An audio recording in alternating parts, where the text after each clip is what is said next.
Svätá Terézia Benedikta od kríža hovorí: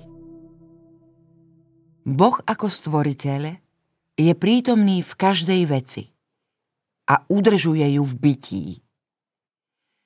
Všetko vopred predvídal a všetko vopred dokonale pozná, aj so všetkými náhodami a osudovými zvratmi. Vďaka svojej všemohúcnosti môže v každej chvíli konať všetko, čo sa mu páči.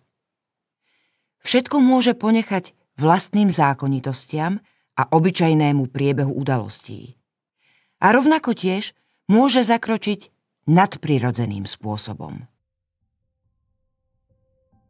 Boh zahaľuje tajomstvom mnoho svojich diel a tak nás chráni pred nami samými.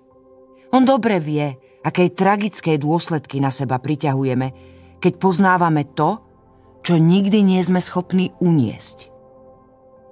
Taký príbeh sa kedysi odohral v rajskej záhrade. Človek podľahol pokušeniu poznať dobro a zlo. Toto poznanie neskôr prinieslo skúsenosť, ktorú človek nedokáže uniesť. Následky tejto zvedavosti nosíme všetci vo svojom tele aj duchu. Všetečná a neskrotná, jednoducho neevanieliová zvedavosť odporuje duchu jednoduchosti a odsúva človeka na perifériu duchovného rastu.